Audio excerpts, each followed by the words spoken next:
The night I caught her with another man, it felt like my entire world came crashing down.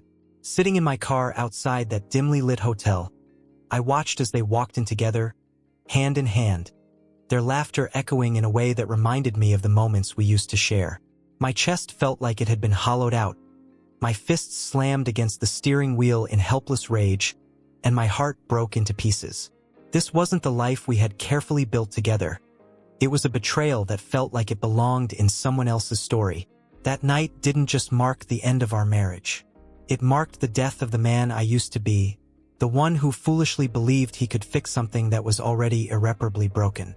But as much as it hurt, it became my turning point. That pain, as searing as it was what ultimately set me free.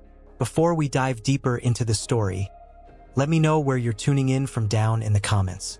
If these stories resonate with you, be sure to like, subscribe, and hit the notification bell so you don't miss what's coming next.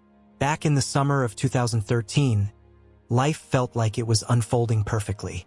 I had a stable job, a close-knit group of friends, and a clear path for the future. Little did I know that everything was about to take a dramatic turn at a backyard cookout hosted by someone we both knew. That's where I saw her for the first time. She had this presence about her, radiant, self-assured, and effortlessly captivating. She didn't need to try to steal the spotlight. It naturally gravitated toward her. When we struck up a conversation, the noise of the cookout seemed to fade into the background. Her sharp wit and magnetic laugh had me hooked almost instantly. Later, I'd tell my friends that meeting her felt like discovering a part of me I didn't realize was missing. She must have felt the same because, as the evening wore on, she admitted something I'll never forget. "I didn't think I'd meet someone so down-to-earth and refreshing," she confessed, her smile making me feel like I could conquer anything. From that moment on, we were inseparable. Within weeks, we were spending nearly every free moment together. The chemistry between us was undeniable, but it went deeper than just physical attraction. We shared our dreams, opened up about our pasts, and talked endlessly about the future we wanted to create together. 18 months later, we were standing at the altar, hand in hand, exchanging vows. Those early days of marriage felt like living in a dream. We moved into a spacious apartment, started saving for a house, and laid out plans for a future that seemed limitless. Passion and shared ambition defined those first few years. While she climbed the corporate ladder, I found success in my career, which occasionally required travel.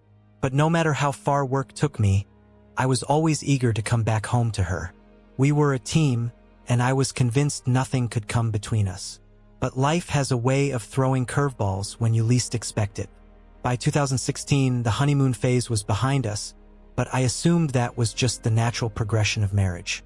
Our lives had gotten busier, which made sense. Her career was skyrocketing, and my role as a director for a technical sales company meant frequent travel. We were both ambitious, and I believed we were working toward a shared vision of success. At first, I didn't think much of her late nights at work. She'd come home, exhausted but optimistic, and tell me it was all part of climbing the corporate ladder. "It's just temporary," she'd say with a weary smile. "Once I'm established, things will settle down." But they never did. If anything, they escalated. Late nights became the norm, and weekends together became a rarity. She started attending what she called work outings, initially once a month, then weekly, and eventually even more often. I kept telling myself it was just a phase we'd push through. After all, I wasn't around all the time either, traveling for work every few weeks. But whenever I was home, I found myself longing for the connection we once had. One evening, after she breezed in late yet again, I decided I couldn't keep ignoring the growing distance between us. "Can we talk about how disconnected we've become?" I asked, trying to keep my voice steady despite the frustration bubbling inside me. She didn't even meet my eyes, too focused on slipping off her shoes to acknowledge the gravity of what I was saying. "You're gone too much to notice," she snapped, her tone sharp and distant. "I'm just trying to keep this together." Her words struck deeper than I expected, leaving me torn between defensiveness and guilt. I couldn't help but wonder if maybe she was right. Maybe my constant traveling had driven a wedge between us. If it's because I'm away too much, I can scale back, I offered, hoping to patch things up. But that conversation, like so many before it, spiraled into the same frustrating loop of unresolved arguments. By the end, we were both exhausted, and nothing had changed. Looking back, those moments weren't about her long hours at work or my business trips. They were flashing red lights, warning me of the widening gap between us. Little things began to pile up. She'd get irritated if I forgot to unload the dishwasher, and I'd feel my patience thin whenever she spent dinner glued to her phone. Even our intimate moments became rare, replaced by quiet rejections and excuses about stress or being too tired. I tried harder to bridge the gap.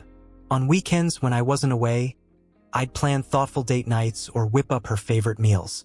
But more often than not, she'd cancel, citing last-minute plans with coworkers or urgent deadlines. The moment everything shifted came one Friday evening. I'd gone all out, set the table with candles, opened her favorite bottle of wine, and cooked a meal I knew she loved. It felt like a rare chance to reconnect, to remind ourselves why we fell in love. But when she came home, she barely glanced at the effort I'd put in. "I'm sorry," she said quickly, brushing past the table.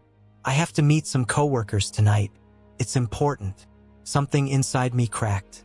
I tried to keep my voice steady, but the hurt bled through. "Do you even care that I did this for us?" She sighed, clearly irritated.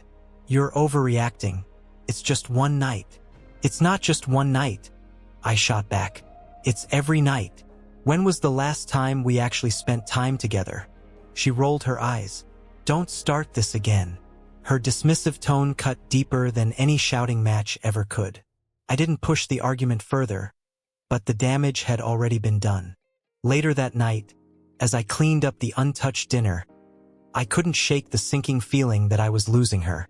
And maybe, just maybe, she'd already decided I wasn't worth holding on to. As 2017 wore on, the cracks between us only grew wider. Her late nights persisted, and so did the arguments. But the silence that followed hurt more than the fights. Those once effortless conversations we used to have felt strained and forced when we spoke at all. The quiet moments between us stretched longer, and I found myself retreating inward, caught in my own head. I started questioning everything. Was I expecting too much? Had I let her down in ways I hadn't realized? Or was something else happening?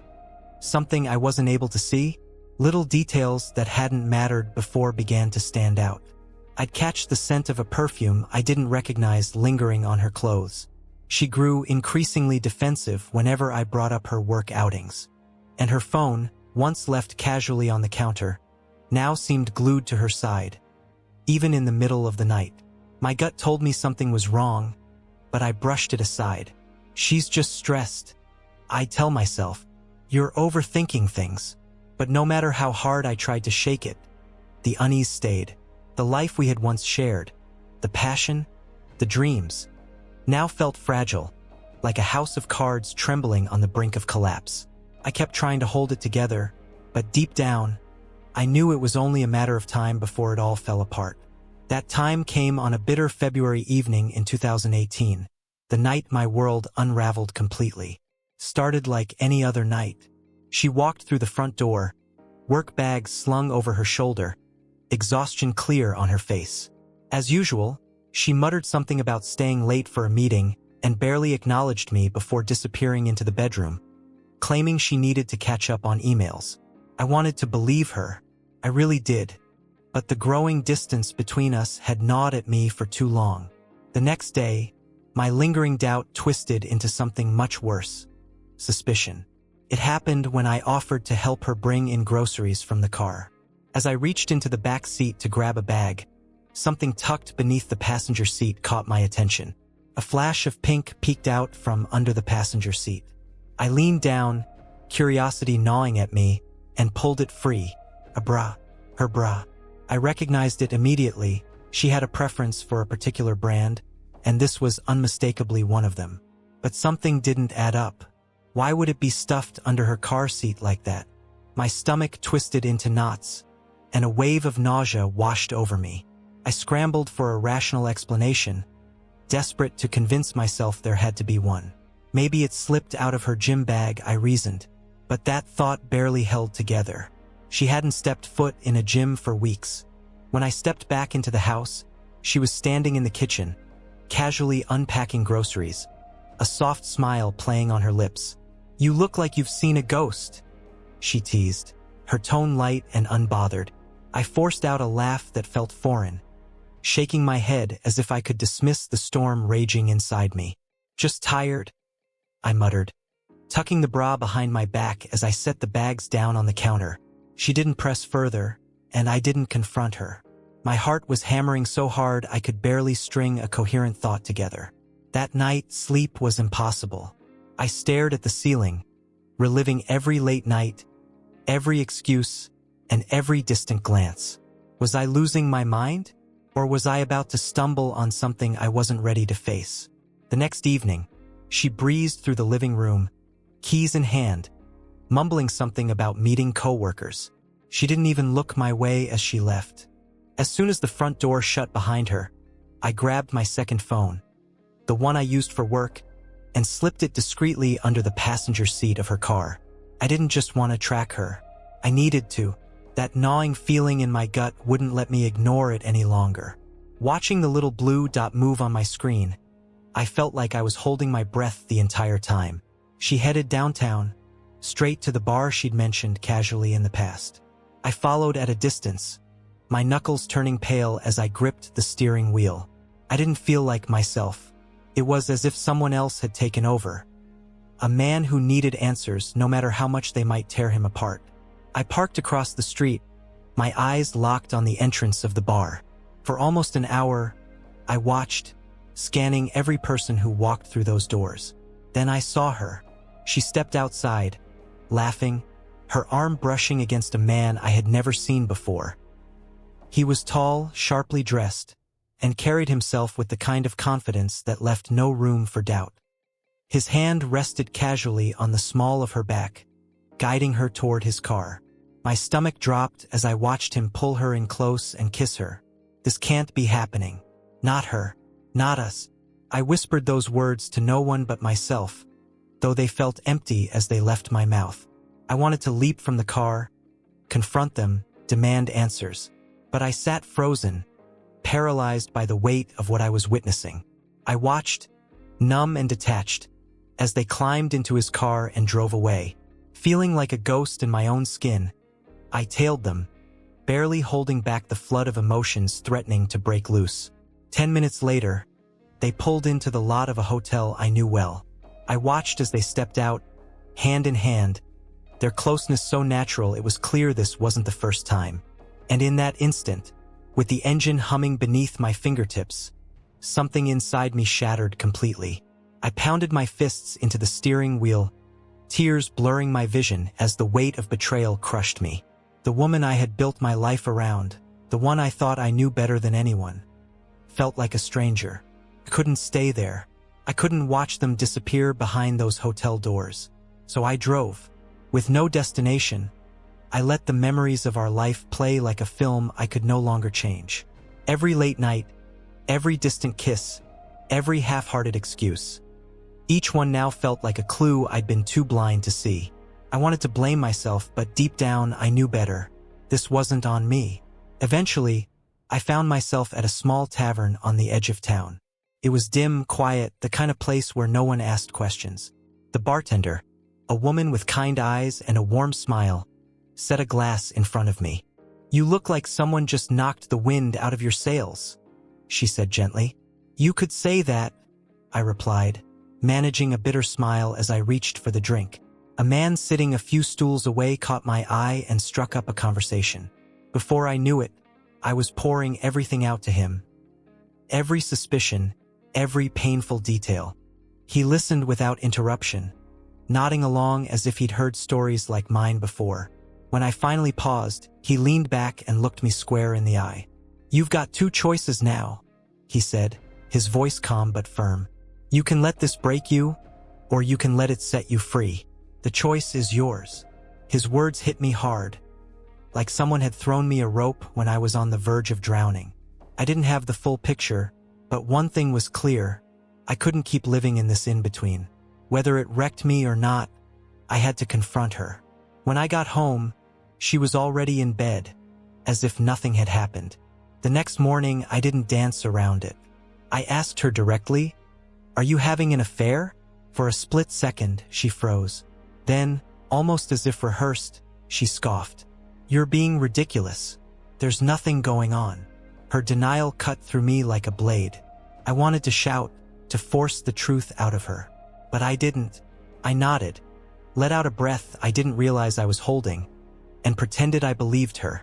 She thought she'd convinced me, but inside, I was finished. I'd seen enough to know there was no coming back from this. In the days that followed, my emotions swung violently. One minute I felt nothing but rage, the next I was drowning in despair, and sometimes I just felt numb. I never confronted her again, not outright. Her gaslighting from that first conversation haunted me, like an echo I couldn't escape. She acted offended, as if my suspicions were the real betrayal, as if I had wronged her by even asking. But each time she walked out the door for one of her work outings, something clenched inside my chest. I knew the truth. I didn't need to hear more lies. At night, I found myself lying on the couch, staring up at the ceiling, playing the same scene over and over, her walking hand in hand into that hotel. I tried to untangle how we had gone from dreaming together to living this empty, lifeless thing we called a marriage. Part of me wanted to press her again to make her admit it. But the other part, the one that had been humiliated by her dismissiveness, held me back. It wasn't just about the betrayal anymore. It was the fact that I felt invisible in my own life. One evening, after another cold, quiet dinner, I found myself back at the bar where I first met Scott. He was sitting in his usual spot, nursing a beer and nodding to the bartender like they were old friends. There was something steady about him. His presence felt like an anchor, and I clung to it more than I wanted to admit. I opened up to him that night, telling him everything. The doubts, the nights spent unraveling, the way her betrayal gnawed at me. Scott listened carefully, never interrupting. When I finally stopped talking, he took a long sip of his drink and leaned in. "You don't owe her anything," he said, his voice calm but firm. "She made her choice. Now make yours." His words hung there thick and heavy. I hadn't thought about it that way. I'd been so lost in my pain that I forgot I had choices. Somewhere along the way, I convinced myself I was trapped, that this was just something happening to me, something I had to endure. But Scott's words were a lifeline. I didn't have to stay. I didn't have to sit there and watch my life crumble around me. "I just want peace," I admitted, my voice cracking under the weight of it all. Scott nodded, as if he understood exactly what I meant. "Then take it. Look, I've got an old trailer on my land. It's nothing fancy, but it's quiet and livable. You're welcome to it if you need a place to think." At first, the idea felt far-fetched, like something I couldn't grasp. The thought of walking away, of leaving everything behind, felt impossible. But that night, as I sat alone on the couch, staring at the empty space where she used to sit, it began to feel less like an escape and more like the only option I had left. I couldn't fix this, not by myself, and she clearly wasn't interested in trying. I realized then that I wasn't staying because I still loved her. I was staying because I was scared. Scared of what it meant to leave, scared of what it said about me. But staying was killing me slowly.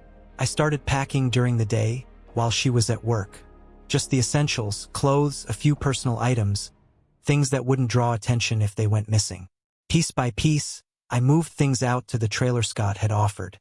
It wasn't much, but it felt safe. Surrounded by trees and mountains, far enough from town that silence settled over it like a blanket.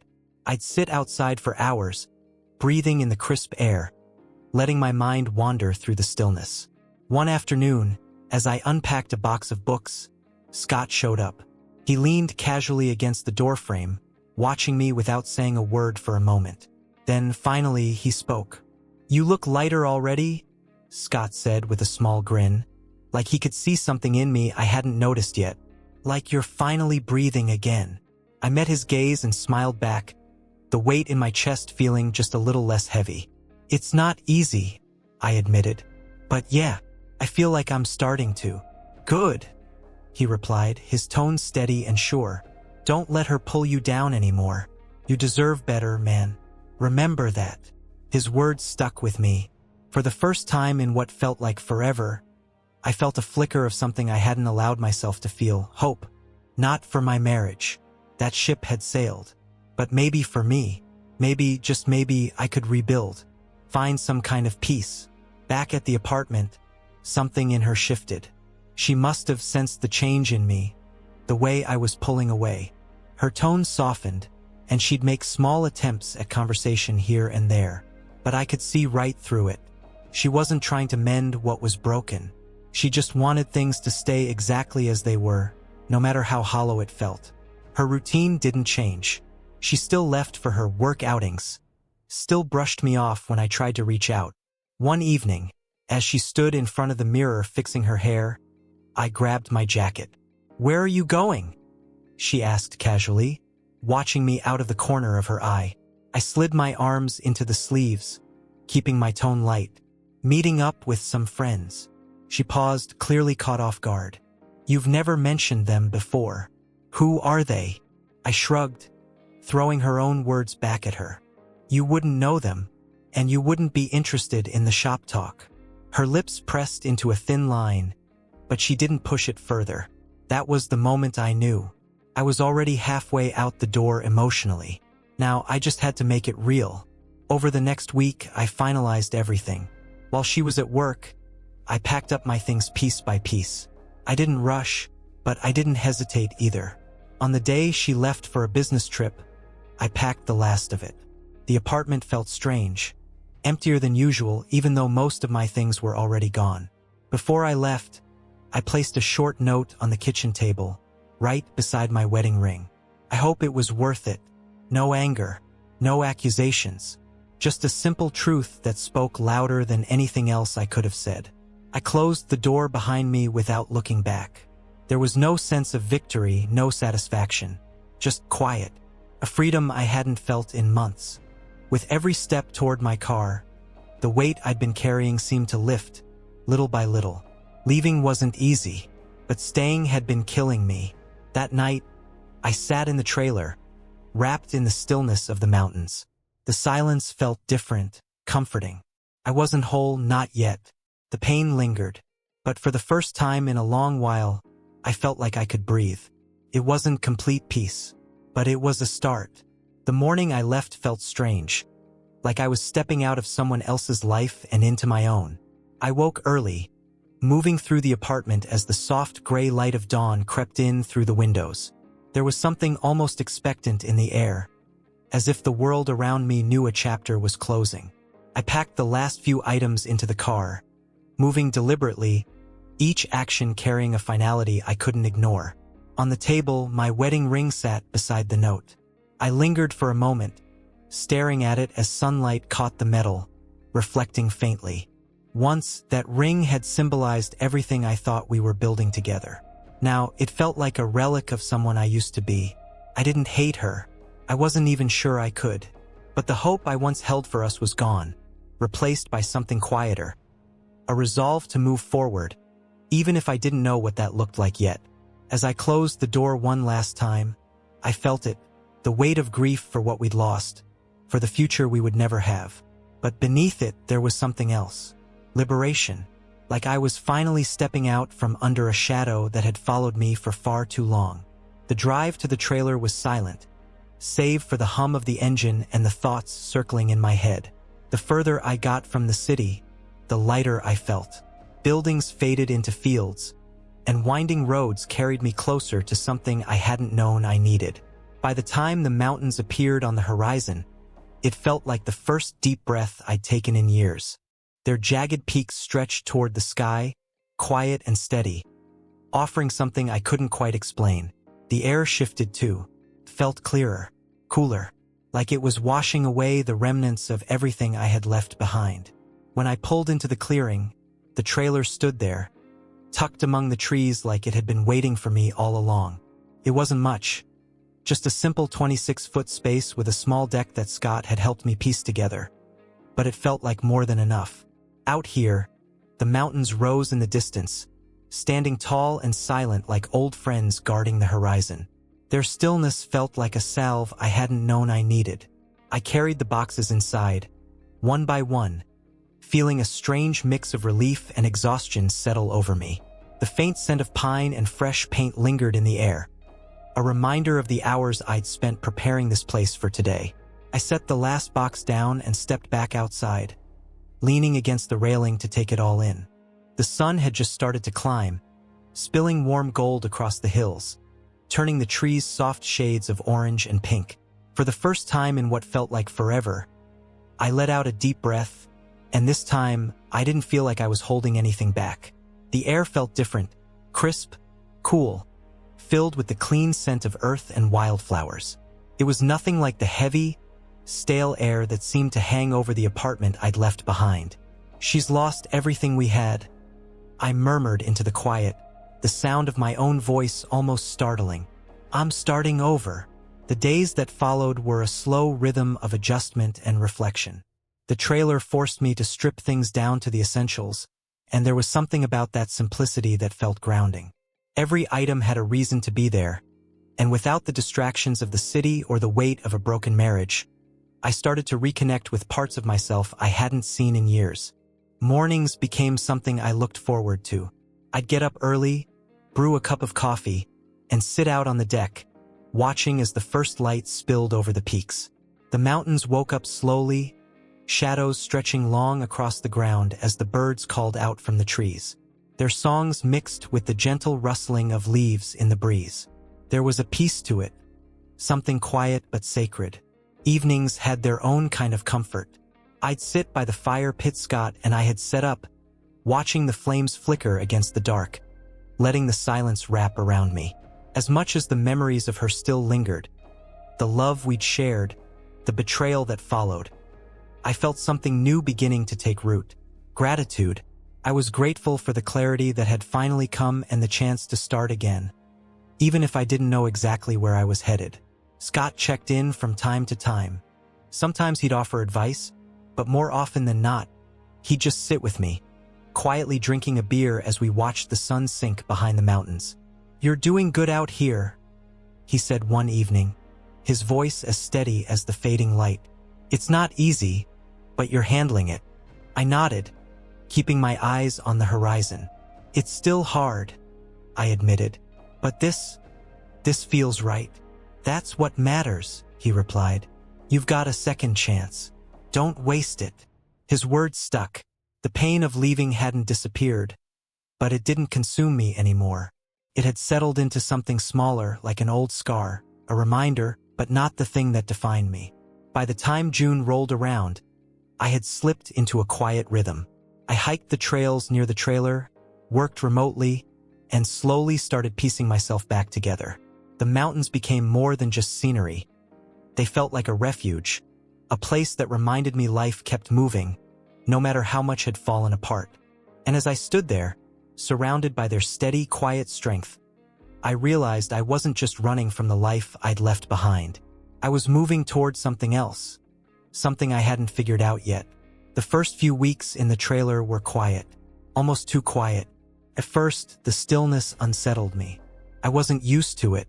I had spent so long living in the constant hum of the city, wrapped up in the noise of my old life, that being alone with nothing but my thoughts felt unfamiliar, like I didn't quite know what to do with myself. But as the days stretched into weeks, I started to notice something. The quiet wasn't empty. It was full of the soft calls of birds, the steady rustling of leaves, and the gentle murmur of a stream that ran somewhere nearby.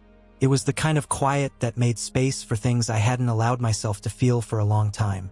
And I realized I wasn't just healing. I was learning how to breathe again. It felt like the mountains were whispering to me, nudging me to slow down and pay attention. I leaned into that feeling, throwing myself into building a new routine.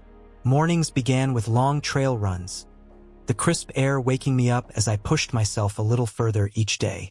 The winding paths cut through the forest, opening up to hidden meadows, crystal-clear creeks, and sweeping views of the valley below.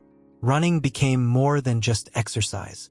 It was therapy, my way of working through the weight of the past, reconnecting with my body and clearing my mind. It wasn't just about staying fit. It was about reclaiming a part of me I thought I'd lost, a part that had been overshadowed by everything I left behind. One afternoon, while navigating a steep section of the trail, I spotted someone up ahead, crouched beside a mountain bike with a flat tire.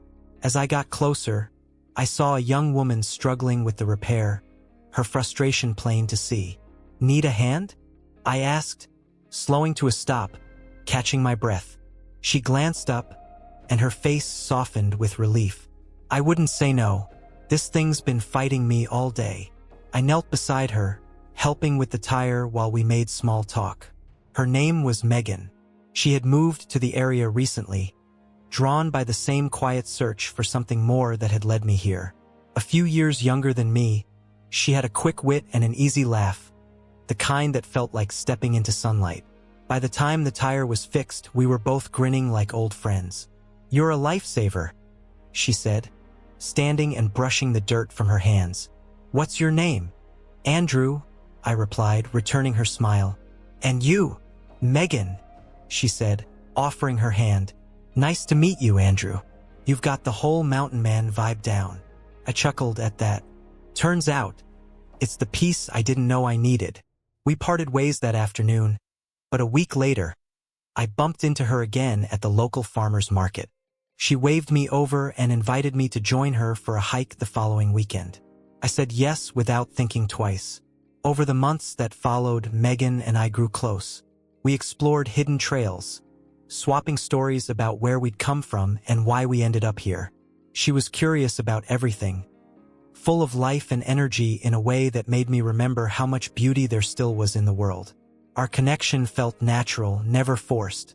There was no rush, no tangled emotions, just easy companionship, like the well-worn trails we walked together.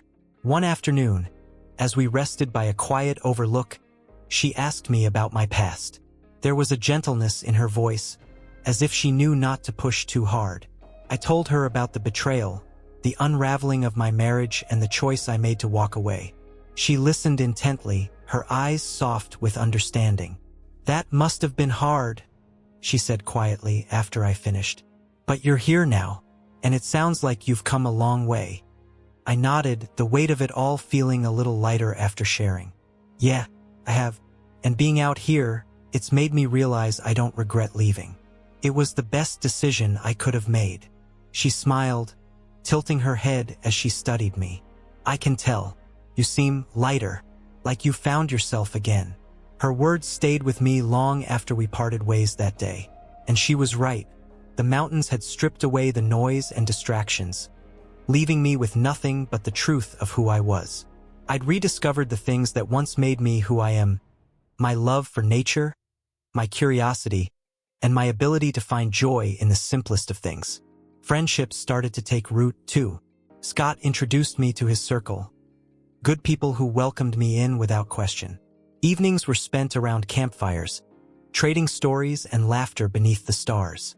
Scott's family often had me over for dinners, his kids tugging at my sleeve, eager to hear about the trails I'd explored or the wildlife I'd spotted.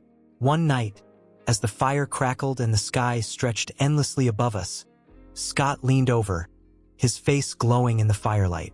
"You've come a long way, Andrew," he said, his eyes holding something steady and knowing. "I can see it in the way you carry yourself now. That sparks back." I glanced out at the dark silhouette of the mountains, feeling their quiet strength settle around me. "Yeah," I said, my voice soft but certain. "I think it is. It's the mountains," I said, my gaze drifting over the peaks stretching endlessly in the distance. "They have a way of healing you." Scott grinned, shaking his head. "Nah, it's you. The mountains just gave you the space to figure it out." By the time 2019 drew to a close, my life felt unrecognizable from the one I'd left behind. The weight of my past no longer clung to me. It was still there, but now it felt more like an old scar, part of my story, but not the whole of it. Megan and I were taking things slow, but there was no denying the connection we had. She'd tease me about my mountain man ways, and I'd laugh because, well, she wasn't wrong. I'd embraced the simplicity of this life, and for the first time in years, I felt content. I thought about my ex-wife every now and then, not with bitterness, but with acceptance. Her betrayal had been a storm that tore everything apart, but in its wake, it had given me something else, a new beginning. That pain had led me here, to the mountains, to new friendships, and most importantly, back to myself. One cold winter morning, I found myself standing alone on a ridge, watching as the rising sun bled gold and crimson across the sky. A deep sense of gratitude settled over me. Life wasn't perfect, but it was mine. And for the first time in longer than I could remember, I felt whole. The little coffee shop in town had become one of my favorite spots. I'd sit there with my laptop, sipping black coffee while life quietly unfolded around me. That morning, sunlight streamed through the wide windows, stretching long golden streaks across the old wooden floors. It was peaceful, the kind of peace that had become my new normal, a far cry from the chaos I'd once known. But peace, as I was about to learn, doesn't always last. I had just finished an email when I heard someone call my name. The voice was unmistakable, even though I hadn't heard it in over a year. I turned, and there she was, my ex-wife. She stood across the street, waving hesitantly, her expression a strange mix of surprise and nervousness. My stomach dropped. For a brief second, I thought about slipping out the back, avoiding whatever this was. But for some reason, I stayed. I watched as she crossed the street, her heels echoing sharply against the pavement. Her hair was pulled back the way she used to wear it, and I caught the faint trace of the perfume she used to love, one I'd worked hard to forget. "Andrew," she said again, her voice softer now as she stopped a few feet from me. "Nicole," I replied, her name tasting foreign on my tongue. "I've been looking for you," she said, brushing her hair behind her ear nervously. I stood there, gripping my coffee, not knowing what to say. Finally, I nodded toward an empty bench outside the shop. "Let's talk," I said simply. We sat, and the moment her lips parted, the words started spilling out faster than she could catch them. "I'm so sorry for everything," she began, her voice trembling. "I know I hurt you. I know I made mistakes. And I've regretted them every day since you left." Her eyes welled up, and for a moment, she faltered, swallowing hard. I stayed quiet, letting her continue. "After you left, everything just fell apart. My job, the relationship with him, it all crumbled. I lost everything, Andrew, and I realized how much I threw away, how much I hurt you." She looked at me then, her eyes searching mine, pleading. "I've been trying to find you. Her voice cracked. "I want to make things right. Can we start over? Can we try again?" For a long moment I couldn't speak. Her words felt heavy, hanging between us like fog that refused to lift. A year ago, I might have buckled under the weight of her apology, desperate to hold on to whatever scraps of us were left. But I wasn't that man anymore. I took a deep breath, the cold mountain air filling my lungs. "You can't undo the damage," I said, my voice calm but firm. "This is where it ends." She flinched like I'd struck her, tears slipping down her cheeks. "Andrew, please," she whispered. "I know I don't deserve it, but I love you. I never stopped loving you." I shook my head slowly, feeling a strange sense of peace settle over me. "If you loved me," I said gently, "you wouldn't have done what you did. You wouldn't have lied to my face, night after night, while betraying everything we built together." Her sobs grew louder, catching the attention of a few passers-by. I softened my tone, not out of pity, but out of a quiet, resolute finality. "I don't hate you," I said, my voice steady. "I've let that go, but I can't go back. I've built a life for myself, a better one, and it doesn't include you." Her hand trembled as she reached out, fingers brushing against mine. "Please, Andrew," she whispered, tears streaking her face. "Give me a chance to prove I've changed, to show you I'm not that person anymore." I pulled my hand away gently, meeting her eyes without wavering. "It's not about who you are now," I replied, the weight of the truth settling in my chest. "It's about what you did. You made your choice and I made mine. I found peace, and I'm not giving that up. Not for you, not for anyone." She sat there for a long moment, her shoulders shaking as she cried quietly. I felt no sense of triumph, no satisfaction in her pain. Just closure. This wasn't about punishing her, it was about protecting myself. Finally, she rose, brushing tears from her cheeks. "I understand," she said softly, her voice barely above a whisper. "I hope you find happiness, Andrew. Truly." I nodded, watching as she walked away, her figure fading into the crowd until she was gone. For a while, I just sat there, staring at the mountains standing tall in the distance. Their peaks touched the sky, unshaken by the weight of time or memory. And for the first time since I'd left her, I felt free. Not just from her, but from the shadows of the past I'd carried for too long. I had faced her, spoken my truth, and walked away with my boundaries intact. As I sipped my cold coffee, a faint smile tugged at the corner of my lips. Life wasn't perfect, but it was mine, and for now that was enough. Late autumn had settled over the mountains, bringing with it a crispness I had grown to love. Mornings arrived with frost etched along the edges of leaves and the first dustings of snow clinging to the peaks. I often found myself sitting on the small deck outside my trailer, coffee in hand, watching the mist roll through the trees.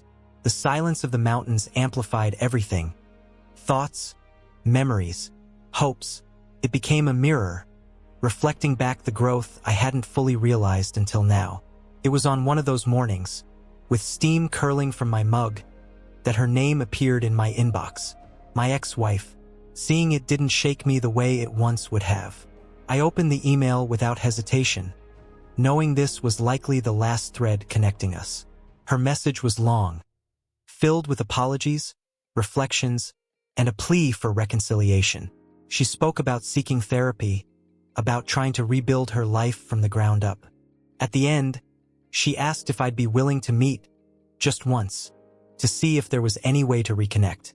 I read it twice, not because I was uncertain, but because I wanted to honor the words she had written. Then I drafted my reply. It was short, polite, final. "Thank you for your honesty. I'm glad you're finding clarity and healing, but I've moved on. I wish you the best, but there's no place for us in each other's futures." After I hit send, there was no lingering doubt, no heaviness, just peace. Later that afternoon, I hiked my favorite trail, a winding path through dense evergreens that led to a ridge overlooking the valley. As I reached the top, the wind tugged gently at my jacket, and I stood there, gazing out over the vastness below. The man who had driven away from the city a year ago, broken and unsure, felt like a distant memory. In his place stood someone stronger, quieter, more grounded. I had learned something invaluable through it all, something I carried with me like a compass. Your worth isn't defined by someone else's choices. Betrayal hurts, but it doesn't have to break you. It can be the spark that lights a new path, the catalyst for a life where your happiness and growth take center stage. As the sun dipped lower, stretching long shadows across the mountains, I spoke aloud to no one but the wind. "Chasing revenge," I murmured, "burns bright, but it fades fast, leaving behind nothing but ashes. True freedom comes from letting go, refusing to be tethered to the weight of the past. Moving forward, not because they deserve forgiveness, but because we deserve peace." Those who betray others eventually face the consequences of their choices. Time has a way of delivering justice, but I didn't need to see it. I wasn't living for the hope of their downfall. I was living for the quiet, steady climb towards something better. And as the sky turned gold and purple, I realized that was the greatest freedom of all.